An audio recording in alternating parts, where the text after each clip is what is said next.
What's going on, people? We are Tottenham TV, back here for yet another Tottenham update. A few bits and pieces to get through today. And let's start off with Dejan Kulusevski, as Fabrizio Romano was talking about the clauses in what will make him a permanent Tottenham Hotspur player. First of all, he does say that Dejan Kulusevski is extremely happy at Tottenham and with the life in London, boosted by his relationship with Antonio Conte. And what he says in terms of the way the deal is going to be structured, it's first of all, it's 10 million euros loan fee until 2023. But there is a mandatory buy clause for 35 million euros if he plays 50% of the Premier League matches, which is at least 45 minutes within those games next season, and if Spurs get a Champions League spot next season. And then he says there's no mandatory buy clause this summer, but there is a buy option for around 30 million euros. And the club are super happy with Dejan Kulusevski. So, surely... Give me a permanent transfer. Exactly, give me. No, but surely, we take up the option this summer if it's going to be cheaper. Based on what we've seen so far, I think there's no point in waiting. I think we already know that. Look, he's only 21 as well. This guy is already showing an ability to settle in very quickly. He's showing an ability to link up with Kane and Son. He's such a clever little player as well. I think it's a no-brainer. You sign him up permanently, and even if you do, I think even if he doesn't keep improving like he is at the moment, he's still a very good option to have in the squad. So I think this guy at the moment is showing star quality. I think he's going to grow into a brilliant player. Conte says he's waiting for him to explode as well. And I think Kulusevski's had such a great start at Tottenham, but I don't think we've seen his full potential yet. I completely agree, yeah. At all. I think he's still got a lot more to show in terms of his shooting ability. I think some of his shots can be like that. He hasn't shot as much as we'd have liked to so far, but his creativity in passing and dribbling has been brilliant so far. And I think there's no point waiting. Might as well just sign him up and save a bit of money. Yeah, I completely agree. And at that price for 35 million euros for someone of his age showing this amount of quality at this early signs in the first few weeks in the Premier League, what a steal that is at that price. Good sign. Yeah, that'll be 40 million euros total if we take it up this summer. Yeah, I guess if we're including the loan. It's a pretty good price for a 21-year-old. Who's an attacker who's showing his amount of potential. It's a no-brainer. I'm really liking the look of Kulusevski at the moment. I think he's looking like a great signing, and also it's not just that; it's as well. It's like the bigger games don't faze him either. His first start for Tottenham was set Man City away. He gets a goal and assist. West Ham recently in a big London derby has a very good performance. And even in our games where recently we've lost, like against Borough and Burnley, he's the one who's looked the brightest in the front three. So, and even Man United as well, he had a pretty good game. So I'm very happy with him at the moment. He seemed very consistent, and I think he's only going to improve. Yeah, completely agree. So give me a permanent transfer. That's what we want to hear. But let's move on and let's talk about that North London derby that's on everyone's lips. Seeing as Spurs have fought their way back into this top four race, but probably will be a very pivotal game in terms of the top four race. And Football London have revealed that the North London derby is likely to take place in the second week of May. And the derby is likely to play early May, as broadcasters could have it held back in hopes that it's going to be a blockbuster end of the season fixture, a bit like all those years ago when we did play Manchester City in that very pivotal game at the end of the year to get top four. And the report claims that the game is likely to be played between the 7th and the 15th of May, which is just after we play Liverpool at Anfield. Yeah, it's not great timing for us. I'm assuming that game is going to mean a lot of energy expended. It's probably not great timing, but who knows what the table will look like at that stage. But yeah, I think it's probably better. I think Arsenal will be off the back of a home game against Leeds. The game before that will be away at Anfield. So not great, but Arsenal the week before would have had 3 games, so maybe that can balance out. Probably not. I would say that's probably better news for Arsenal if it's at that stage, the later it is. But hopefully, if it's a home game, it's a home game, big North London derby in midweek. Doesn't matter really that we've played against Liverpool the week before. Hopefully, we should have adrenaline to take us through that game. You just know we play that game against Liverpool. Everything's swimming right up until then. In that Liverpool game, we get a massive injury or something like that. you know something like that's going to happen. It's we know you have to put more energy in more energy in that game than in other games, don't you? Because it's Liverpool. They grind you down, don't they? And that I'd be worried about that. But look, it's not confirmed, so I kind of hope it's not that week. But if it is, we'll have to deal with it. Yeah, I mean, how do you, in your mind, how are you thinking of the prospects of facing Arsenal in like basically a winner-takes-all clash in the top four? I don't know if my heart could take it, honestly. It's basically like a cup final. Yeah, literally. Who knows what the table will look like? Maybe we'll be out of sight from Arsenal till then. Let's hope. But if it really goes down to that game, the nerves is going to be unparalleled. Let's just hope that they're the ones who bottle it, not us. Yeah, let's hope so. All right, let's move on and let's talk about Paulo Dybala once again. And Demasio yesterday, a few days ago, was saying that Dybala is expected to look around, probing foreign markets, first of all La Liga and the Premier League, in which several clubs could show interest in the forward. Santi Auna says Tottenham, AC Milan, Atletico Madrid and PSG are all ready to sign Dybala as a free agent. Spurs even came close to recruiting him a few months ago. And Corriere dello Sport say that Tottenham are keener than ever to sign Dybala, with Paratici and Conte both at the club. The player is now open to a move to the Premier League. I mean, did he not also say that Champions League is going to be a vital? Not from what I saw, but I read somewhere that he said Champions League is going to be a vital component to see who he goes to next. So I think it's a bit similar to when we had Harry Redknapp and we were about to sign Eden Hazard, and because we were in Champions League and we were looking like we were going to be in Champions League on that last game. Yeah, and then obviously Chelsea knocked us out. And then he went on to move to Chelsea, and that was a bit of a sliding doors moment. I just feel like this could be very similar. I do feel like we could probably sign him if we are in the Champions League. I think I think we could be quite an attractive prospect for him. But if we don't get in that Champions League spot, will he want to come to us right now? Seeing as he's 28, he wants to be challenging in the biggest games at that age. Could we tie him down to like a 3-4 year contract if we're not in Champions League right now? It's going to be a lot tougher. So, yeah.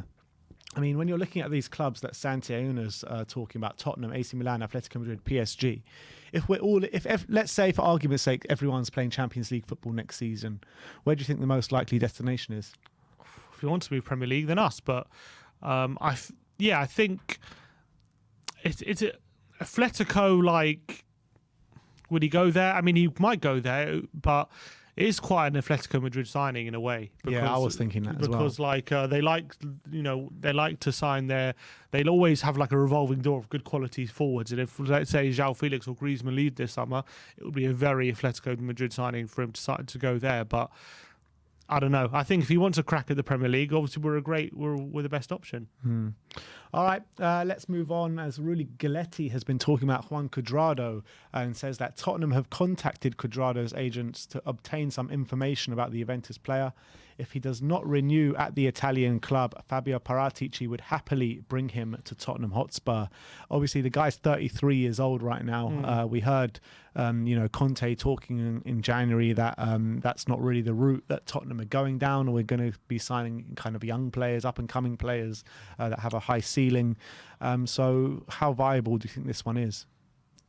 It could be one where it depends. It depends what our plans are for our right wing back. Let's say we decide to get rid of both Doherty and Emerson, and we sign DJ Spence and Cuadrado. That could be something we could do. That's a massive upgrade. One up and coming right wing back, and then one experienced one who DJ Spence could learn off and stuff like that.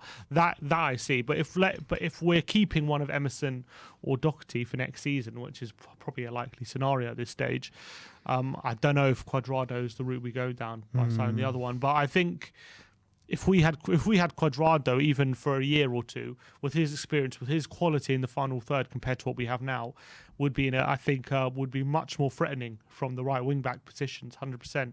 It's a bit like Perisic from the other side. He seems like a player who, even though he's a bit older, he seems to be still playing at a decent level. I don't think he's as good as he was maybe 2 or 3 years ago, but I think he's still playing all right, isn't he, at the moment, Cuadrado? Yeah, I mean, he's got quite a few goals. I think he's got 4 goals this season or something like that, which is not bad. I think under Conte's system, he could work. But he is like a typical Conte signing, isn't he? Yeah. Definitely. Typical. And he's like a winger who plays who's been converted into a wing back, and I think his quality in the final third would suit us massively. Yeah, I mean, he's played a lot of football this season. 28 games already this season in Serie A, 4 goals, 3 assists. Imagine he got in the positions that Reguilon was getting in. Sorry, you know what I mean? 3 assists, but 4 goals. Imagine he was getting the positions Reguilon was getting in. He'd do a lot more with it. Yeah. And because he's used to be a winger, he's a lot more comfortable in those positions. Yeah. He might get caught out a bit at the back, and obviously at 33, maybe he doesn't have the energy he used to. But I'll definitely consider it for a year or two. If I'd be happy to bring him in. I really would, because also not only does it of what the player he is, but it also signals Spurs going in the way of Antonio Conte as well. But if his big wages and if he's aging, I can understand Tottenham saying it's not worth it for us. I mean, that's usually what they say with these kind of signings. I know. So I think Tottenham are more likely going to be standing in the way because if they don't want high to increase the age of the squad and increase the wage, because he's already must be on over 100 grand a week right now, Juve, right? I'll look it up, but the guy's 33, so I mean, can he expect to have like the top wages for the foreseeable future? I don't know. Look, maybe he'll want at least parity. I don't know if he'll want a wage cut. Maybe there'll be other teams who might be willing to give him parity. He's on 5 million euros a year, so whatever that is. I don't know. Divide that by 52. It's like, I don't know what that is a week, but it's obviously a lot. Yeah, I mean it's that's 96 grand a week. Okay, so it's something that we can afford. We can afford it, but it's whether we want to spend that on a 33-year-old. I would if I was them. I would. I can see Levy turning that down. That's Levy for you. At the end of the day, I know it's a completely different kettle of fish, but the guy gave Ndombele like 200 grand a week or something, and he was like nowhere near, worth that amount at that age. And if you're looking to bring in someone that's definitely gonna, improve the starting 11, fit the squad in the mold of Antonio Conte, I think you've got to get that done. I really do. If he wants him, get it done, for sure. Next up, Troy Parrott. He's been talking, a few quotes from him, and it says that Troy Parrott says the ultimate goal is to make it at Spurs. That has been my ambition since the start, since I came over as a kid.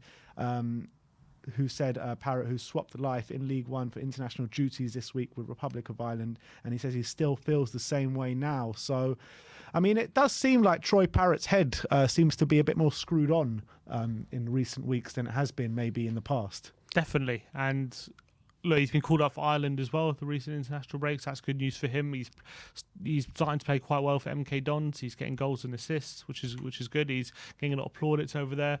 And I'm glad that he's starting to realise, he's got a good opportunity right now, still being at Tottenham Hotspur.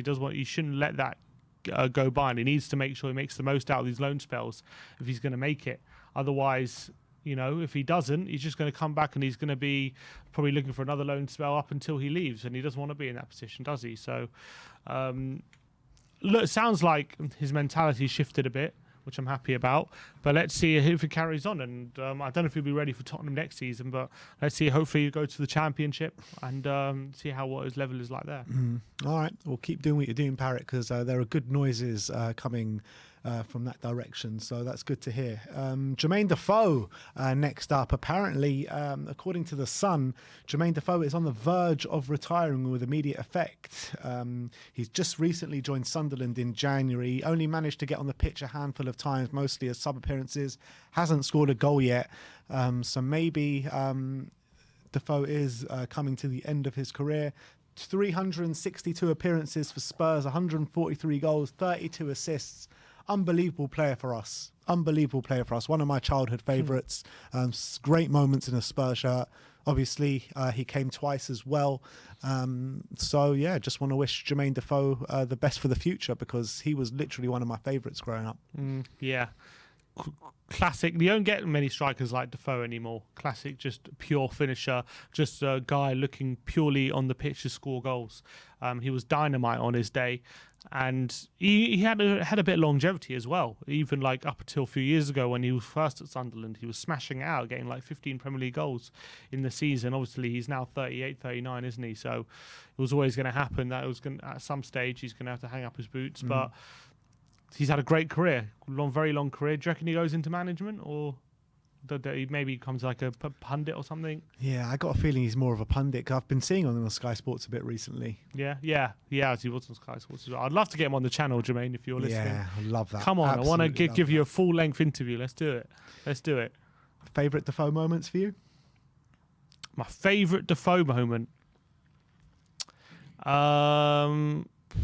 He did score a few against Arsenal, didn't he? I know that one in the 5-4, but we lost that, so I can't give that. That was probably his best goal. That was probably Arsenal. his best goal. What a goal that was.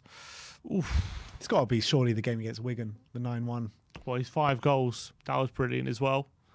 He also loved scoring against West Ham. He always scored against West Ham, which was always brilliant. But I don't know. I don't know what my favourite Defoe moment was. Yeah, it must be the Wigan one. That probably makes most sense. All right, well, let me know you guys' favourite Jermain Defoe moment in the comment section below. What about biting Mascherano? That one of your favourite moments now? But that is your Tottenham update today. Let me know in the comment section below if you have any thoughts regarding any of the news stories we've brought to you today. Like, subscribe and comment. And as always, come on you Spurs.